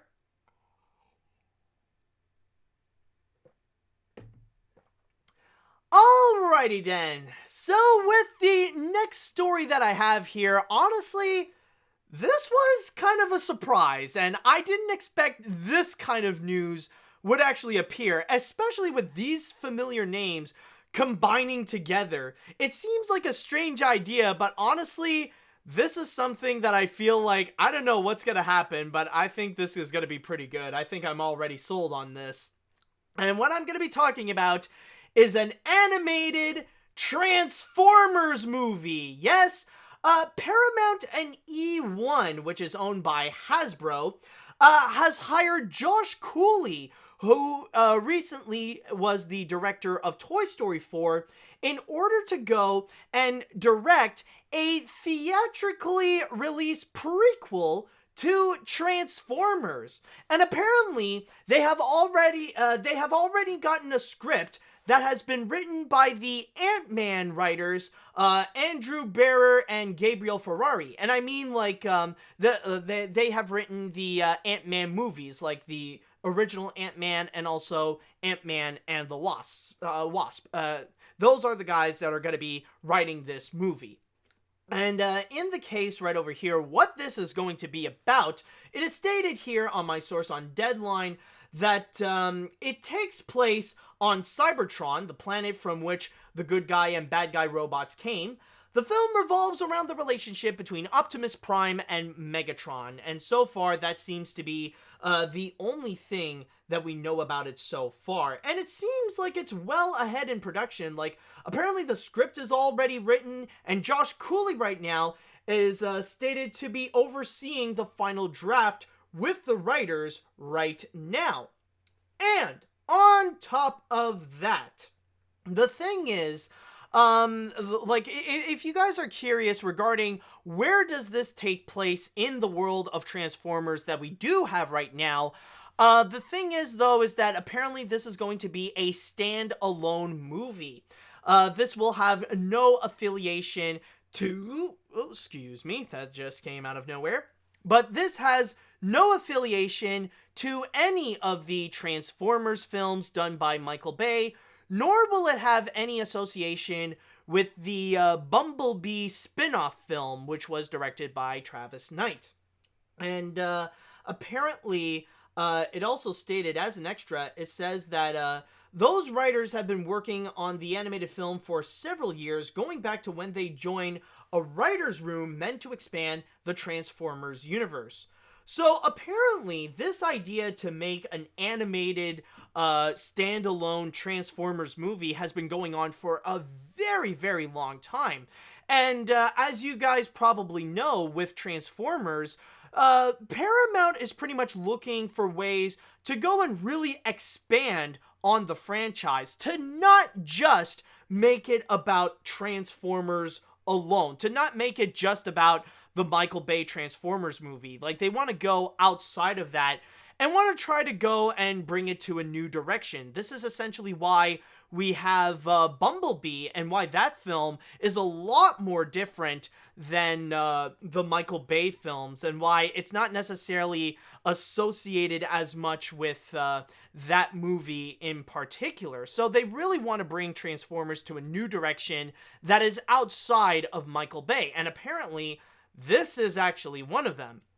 Now, I don't know, like, honestly, I am pretty surprised that after all the live action movies and then suddenly they decided they want to go with an animated feature. I don't know, like, maybe they could be inspired by what Sony did with the Spider-Man movies, where after all the live action films we got, and then suddenly we got this one animated film with Spider-Man Into the Spider-Verse that ended up becoming massively successful and massively praised and massively talked about as well, that they're hoping that maybe they could accomplish it with Transformers as well, where after their consecutive set of live action movies, and then suddenly they'll have that one animated film that could actually turn out to be amazing, and a lot of people would talk about it, and could potentially end up becoming the best Transformers movie of the lot. Who knows? Like, maybe that would be their plan, but I do know that when it comes to Transformers, they really want to reboot it to make something new, to really expand upon it much more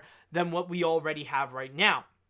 And honestly, I'm gonna, like, if I could be very honest with this, honestly, from what I am hearing, even though I'm not all that familiar with the Transformers franchise, I'm not a huge Transformers fan, really, I am honestly really down for this, because this really sounds like a pretty epic idea. The fact that it is a prequel movie, like, hopefully it would indicate that this is going to be a lot more open to not just Transformers fans, but also to non-Transformers fans. Like, make this as a way to to really make this as a new introduction to Transformers, to have us understand, like, the world of Cybertron and the Autobots and the Decepticons, like, really reboot it in a way to reintroduce it to fans that are already familiar with it, and to new fans as well, to make, like, a new interpretation of it. And especially with the fact that it is animation, who knows what style that they could possibly go with it. Like, maybe they can go a little bit retro and make something that could be a little bit more reminiscent to the classic 80s cartoons, or maybe they could go, like, a little bit, like, try to stay a little bit true to the recent format of the Transformers films, and make something that could be very detailed and maybe a little bit more realistic at the same time, where, considering that this is a movie that's literally just the Autobots and the Decepticons and there are no humans involved, the only way that you can go and do it is just make it an animated film. But one thing that really does make me excited, the one thing that really does make me anticipated to go and check this movie out, is the fact that they got my boy Josh Cooley in this. Now, I know that there are some people that do have a little bit of mixed feelings when it comes to Toy Story 4. But in my opinion, honestly, I find that Toy Story 4 is as good as the previous 3 films. Now, you could debate on which one could be better or could be worse, but honestly, I do feel like Toy Story 4 is definitely on the same level as the previous 3 features. I believe that Josh Cooley did a phenomenal job in continuing the legacy of Toy Story 4, and honestly, like, just the accomplish alone of continuing the story after the perfect ending with Toy Story 3, I find that to be a massive accomplishment. I find that to be like something that people thought would be impossible, and with the way that it turned out, even if people just find it to be only good or to find it to be decent, the fact that it came out with this quality in particular, I find that to be one of Pixar's greatest accomplishments in recent years. It is something that really should be congratulated, and honestly, controversially enough, I do find that with that kind of accomplishment, it deserved the Oscars for Best Animated Feature. So honestly, I definitely do trust Josh Cooley to go and handle a project like this. I'm a little bit disappointed that Josh Cooley had to leave Pixar and work on a different project outside of that company. Like, honestly, I would have loved to see him do more Pixar films, like especially like to create his own original Pixar movie, kind of like follow the same footsteps as Lee Unkrich, where he started his directing journey with Toy Story 3, and then afterwards he really did an amazing job with Coco. I thought he would do the same thing, where he did Toy Story 4 and then he would do an amazing original Pixar movie. But that might not be the case, and it looks like his next animated feature is going to be an animated Transformers movie. But still, even at that, I definitely trust the guy with movies, and honestly, him making a Transformers film, I think it's going to be a pretty epic idea. And honestly, we don't know when this is going to be coming out, but I'm keeping myself very optimistic on this one, and we will see with how this is going to go, and especially with how Hasbro and Paramount and E1, how they're collaborating together to reboot the Transformers franchise. And so far, it seems like this reboot plan is off to a great start with Bumblebee, considering that film seems to be the most praised Transformers movie in a very long time. So far, it looks like Transformers is really heading to a great direction where they can make some really good movies and they don't have to rely on Michael Bay in order for these movies to come to life. So honestly, overall with this, it's a short little segment in this episode, but honestly, I feel very optimistic, and I definitely trust Josh Cooley with handling this kind of project. That this Transformers movie could who knows, maybe it could be like another case of Spider-Verse, where this could end up turning out to be the best Transformers movie ever made. Like, this is the best movie in the Transformers franchise. Who knows? I guess we'll have to wait and see with how that goes with it.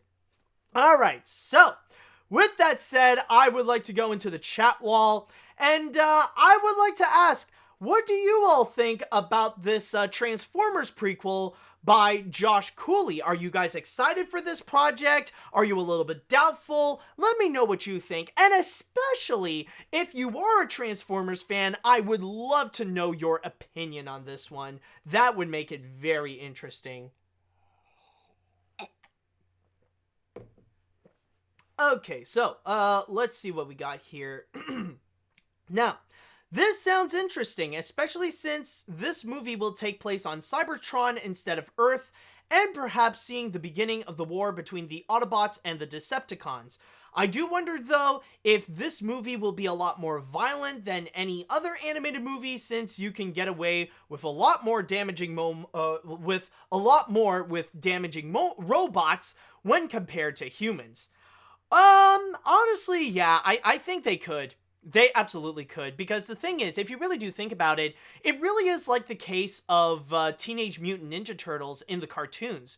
Because if you guys don't know, there are some of the cartoons, I don't know if it is just the original one, or if this does continue in some of the others afterwards, but I do know, like, you can correct me if I'm wrong on this, but I do know that there is at least one Ninja Turtles series where they actually made the Foot Clan robots, and that's how they were able to get away with a lot of violence and have the Ninja Turtles really get away with like slicing and dicing a lot of these minions from the Foot Clan. That's how they get away with the violence. So yeah, I think like they're not gonna step back on any form of the violence because hey, they're robots after all, so you can pretty much get away with that. All right, so let's see. This has a lot of potential, even more so with Paramount keeping Michael Bay as far away from the franchise as humanly possible, since it worked out very well for Bumblebee by not letting Bay get too close to it. As for its animation style, I'd say it may be a mixture of the retro 80s animation and the newer, more detailed animation that Bay Films and Bumblebee went with. I'm sure Cooley and his team could pull it off. Yeah, definitely. I am on your side with that one. Let's see what we got here. I'm very hyped for this. While I'm not a huge fan of Transformers because I've only seen a couple of the movies and Transformers Prime, I am very excited to see what this will offer, especially with Josh Cooley. As for me, this is possibly one of my most anticipated Transformers projects coming out right up there with the upcoming My Little Pony Transformers crossover comic, Friendship in Disguise. Oh yeah, that is a thing. I've seen that circulate around on social media, like that there is this big crossover of Transformers and My Little Pony.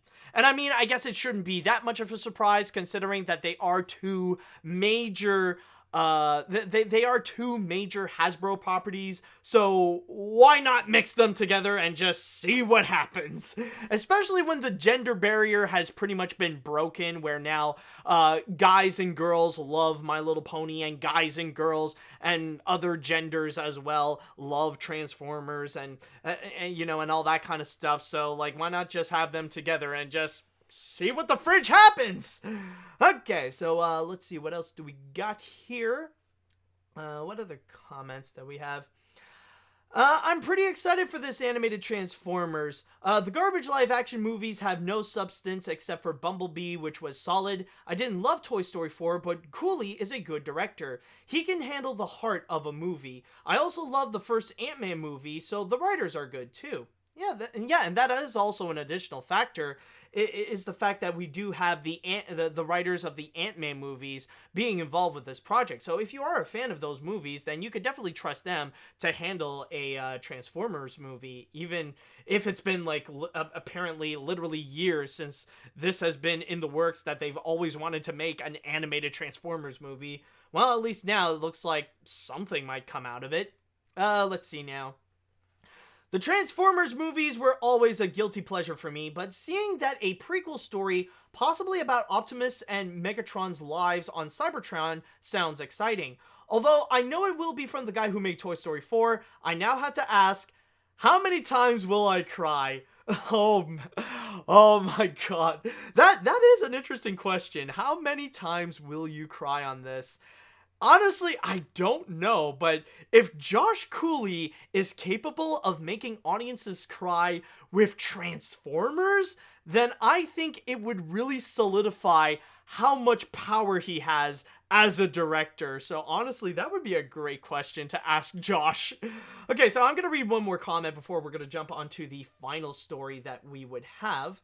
Let's see now. Which one would I go with? Okay. No, wait. Actually, no. I'll go with you. I am very excited for this. When this news broke out, I tweeted on Twitter that Bumblebee and this movie teaches us valuable lessons. It's always better to hire an animation director from a Transformers movie over Michael Bay. I like Bumblebee and I love Cooley's Toy Story 4, so I am excited to see how this movie will be. Also, the article mentioned how animation is easier to work on during the COVID-19 virus than live action, which shows the beauty of animation. And yeah, that is actually true. Like, okay, I could debate, like, the tweet that you made. I mean, I guess it's too soon to say that because it's like, for now, it's literally only Bumblebee that we got that's from an animation director. And I mean, it's Travis Knight, and he has shown that he is a very talented director with not just Bumblebee, but especially with Kubo and the Two Strings turning out to be one of the best stop-motion movies out there. But it is true that when it comes to the pandemic, that is also a major influence as to why this movie is being made, because with animation, it's much easier to actually work on that during this pandemic than with live action. So that is part of the reason why this one in particular, this project, is getting a lot more traction than some of the others, some of the other Transformers projects. So that is actually a good point there.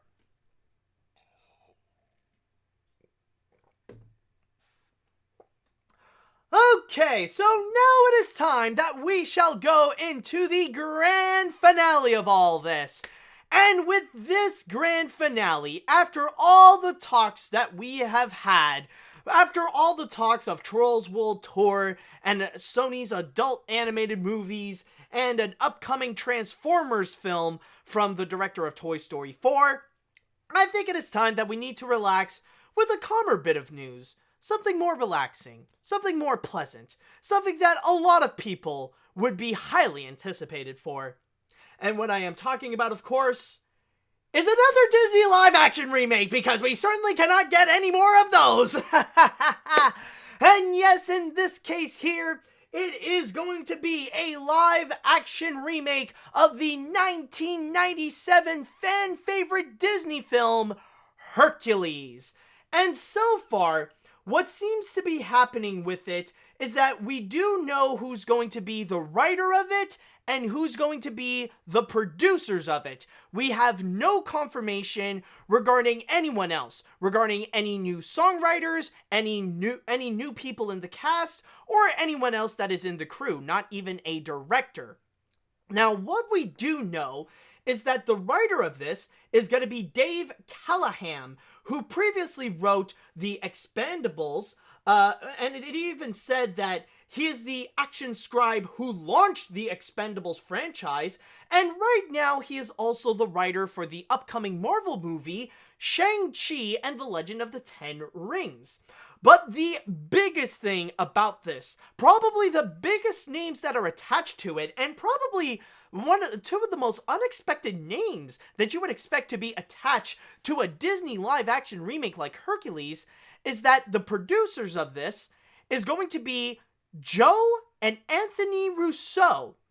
And you might know the Russo brothers more as the directors of some of the biggest movies in recent years. Not just the biggest Marvel movies, not just the biggest superhero movies, but the biggest movies in recent years, especially when one of them is now officially the highest grossing movie of all time. I'm talking about the guys that brought you Civil War, that brought you Infinity War, and that brought you Endgame.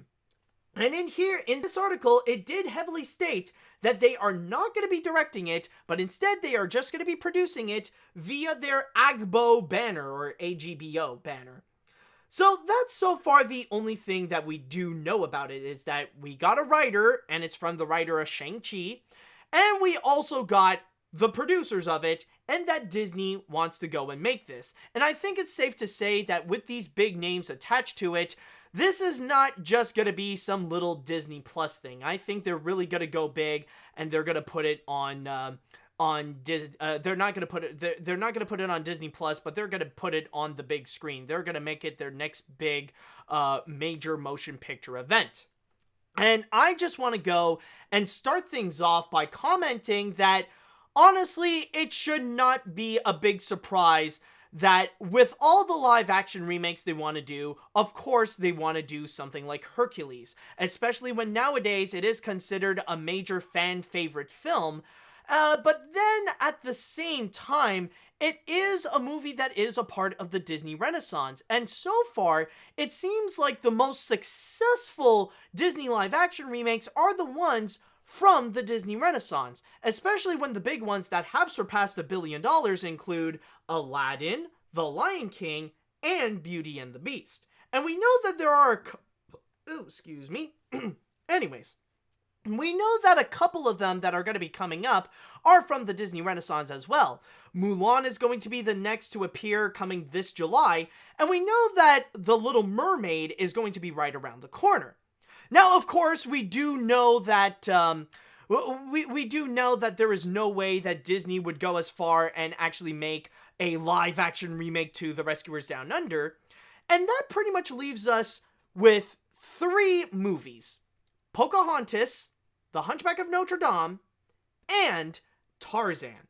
Now, I know technically some could debate that with The Hunchback of Notre Dame, there have been previous announcements that they would consider to do a live-action remake of it, but it's been quite a long time. I think it's been like a year or 2 since we've heard anything about it, so I don't know. I guess for now you could say that that project in particular is back to square one, and so far it's those 3 movies in particular that we don't officially know that if they would actually have a live action remake of those films in particular.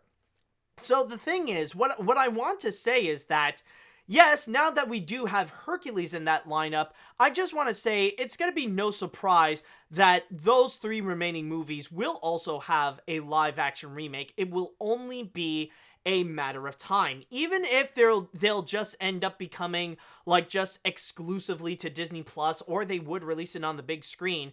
The thing is that Disney really wants to go and capitalize on those Disney Renaissance movies. So it's going to be inevitable that they would happen. And especially in the case of Hercules, yeah, it's not the biggest movie of the Disney Renaissance. It's not the most praised of it, but it definitely is a massive fan favorite, especially when people absolutely freak out over characters like Hades and Herc and Meg and Phil, and that everybody absolutely adores the soundtrack. It's a little bit like Mulan in a way, where it may not be the best of the Disney Renaissance, but the soundtrack definitely has a cult fan base. It's like a cult phenomenon, you could say, with songs like Zero to Hero, I Won't Say I'm in Love, Go the Distance, and many, many more.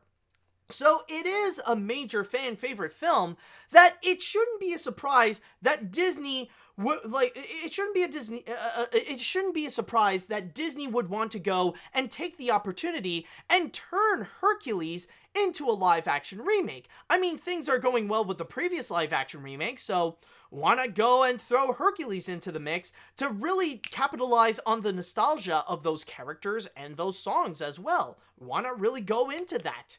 And from there, one thing I really want to talk about with this remake in particular is that already with this announcement, rumors have been buzzing so quickly, and people are already making massive demands in terms of who they would like to see among the cast. Of course, a lot of people would love to see the return of the original cast into this, that they would love to see Danny DeVito return as Phil, or that they would love to see James Woods return as Hades. But then again, there are also some new people that they would love to see involved with it. I've heard the names of Idris Elba and Ryan Reynolds, where they want those guys to be among the cast. But probably the biggest one, if there is one person that has been thrown the most in terms of their name to be included in this Hercules remake, is Ariana Grande.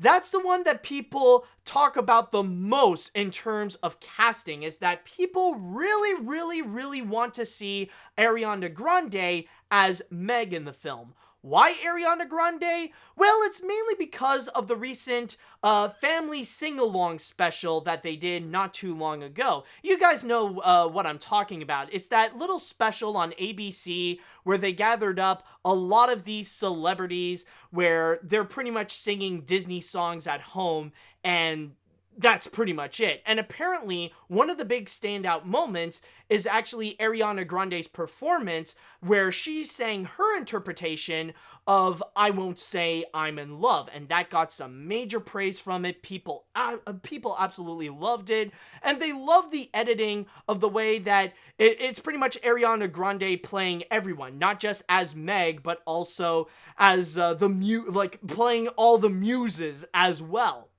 So that's why a lot of people are highly anticipating and demanding that they want to see Ariana Grande be Meg. Now, do people have other ideas for different casting for Herc and Meg and stuff like that? I don't know, but we'll have to wait and see on it. But then there is also another person not another person. There is also another rumor that I really want to get into, and this is something that I feel like it is very interesting to talk about. Now, the thing is, I want you to pay close attention to the people that are so far involved with it. We got Dave Callahan, the writer of Shang-Chi and the guy who wrote the Expendables movies, or I think just the first Expendables. You can correct me if I'm wrong on that. And also, we got the Russo Brothers involved. These are guys that are heavily involved with action movies, much more than stuff like this, much more than Disney films. So the thing is that rumors are spreading around that Hercules is going to be much less like the animated musical and is going to be a lot more action-oriented. That there is a strong possibility that the live-action remake of Hercules would be a little bit more reminiscent to something like Clash of the Titans than the 1997 animated film. And it does sound pretty interesting because, yeah, I mean, like, if you're gonna make it more action-oriented, then honestly, I feel like you definitely got the right guys for it. Like, you got Dave Callahan, who knows how to deliver, like, very, like, crowd-pleasing action, you know, like he knows how to write down some crowd-pleasing action moments, especially, like, with what he did with the Expendables. And then there's also the Russos, which those guys, I mean, like, with what they've delivered with the Avengers movies, well, I think they pretty much got that covered. So, like, maybe it could be a lot more action-oriented, but there is one thing that I feel like there could be some truth into that. That it is possible that this could turn out a little bit more like the Mulan remake, where so far with what we have seen with the way Disney is advertising it, that with the Mulan remake, that is not going to be a musical at all. That maybe they'll throw in little, like, Easter eggs of the musical numbers, but it's not going to be a musical, but instead it's going to be a lot more action-oriented. So Hercules might go and follow that same footsteps. But the reason why I feel like there could be some truth to it is that if you look at the people that have been announced to be attached to the projects, you may notice that not one songwriter is attached to it. Honestly, I'm very shocked that they have yet to announce that Alan Menken is not... I'm shocked that they didn't announce Alan Menken would be involved with the project. Because the thing is, with these types of announcements, like, one of the first people that would be said would be the songwriter. Like, they're going to be in charge to make sure the musical numbers are going to be good throughout this thing. But no, they didn't say anything about Alan Menken or any new songwriters that are going to be attached to this. And that I feel honestly pretty shocked about. You know, like, maybe there is a possibility that they want to take this to a new direction. Maybe this is not going to be, like, maybe this won't be a musical at all. And sure, that would definitely upset a lot of Hercules fans, but maybe this is because they really want to take a new direction with this film. They want to try something new with this, while getting, maybe they will throw in a little bit of Easter eggs and a little bit of references to the original 1997 animated film. But maybe, like, honestly, at this point, I'm just going to say right now that there is a strong possibility that this may not be a musical, that they want to keep it really action-oriented and make the action the main attraction of this movie, kind of like with what they want to do with the Mulan remake. But keep in mind, with all that said, for now, those are just rumors. Nothing is 100%. Maybe I could be wrong, and maybe Disney wants to make this a musical as much as the animated film to make it more of a crowd pleaser. So just really keep in mind on that. So we will have to wait and see on it. But so far, those are the only things that we do know. It is not surprising at all that Disney wants to do a live-action remake of Hercules because, of course, it's a part of the Disney Renaissance, and eventually Disney will go through all of them. So yes, coming soon, soon we will hear an announcement that they will do a live-action remake of stuff like Pocahontas, Hunchback, and Tarzan. But I am pretty surprised that it seems like they could be taking a brand new direction, especially that they got Dave Callahan and the Russo brothers attached. Now, this could turn out to be pretty epic. This could actually turn out to be pretty good as some of the other Russo brothers films, but honestly, that is something we will have to wait and see for. Okay, so with that said, I would like to go into the chat wall, and I would like to ask you all, how do you feel about the announcement of a live-action remake of Disney's Hercules? And especially the fact that the Russo brothers are attached to it. Do you think this is a great idea? Would you be on board with this? Or are you not as on board with this? Are you turned off by this idea and just think this is another of Disney's stupid live-action remakes? Let me know what you all think now. Okay. Let's see. I don't remember Hercules that much, but I like to know who's gonna play the Gospel Girls. I can't remember their names. The Muses, you mean? Also, why is it that this picture of Hercules and Phil look very orange? Yeah, I don't know. I think, like, honestly, it's the Hollywood Reporter. I think they really messed up on trying to get a picture, and they end up really getting, like, they just ended up getting characters that are, like, very orange. Like, I don't know, I think Herc and Phil went into the same tanning salon as Trump would usually go. That's how they ended up being that orange. Okay. Let's see. To quote Bison from the Street Fighter movie, of course! The announcement of a Hercules remake isn't all that surprising, but with the producers from the most successful movie of all time is interesting. But I would be interested to see both Tarzan and Atlantis be remade. Also, the extra news that you didn't talk about is that Space Jam 2 got a new title called A New Legacy. Well, yeah, I know I didn't talk about it, but that's mainly because, well, that's pretty much all there is to it. Yes, Space Jam 2 did get an official new title, and they got a new logo, which now it's going to be called Space Jam: A New Legacy. I mean, that's all there is to it. Like, there's not really much to talk about on that. Okay, anyways, going back to what I'm talking about, let's see here. Honestly, this is a weird choice for a live-action remake, not to say the film is specifically made for animation like The Lion King was, but because there are plenty of live-action Hercules movies, but then again, there is that that Cinderella remake. As for its cast, I don't care if someone like Taron Egerton was Herc, or if Elizabeth Gillies was Meg. Just recast Danny DeVito as Phil, or we boycott. Yeah, you know, honestly, I'm not gonna lie. I would also be down to see. I would love to see Danny DeVito play as Phil again. You know, actually, like, just make a live action. Like, just have Danny DeVito. Like, just Danny DeVito. Give him horns. Give him goat legs, and that's it. That's how we get Danny DeVito. Well, that's how we get Phil, honestly. I would be so down with it. That would already be a 10 out of 10 movie. It's like, what does Danny DeVito look like? Sold! I'm in! Okay, anyways, what else do we got? What other comments would we have?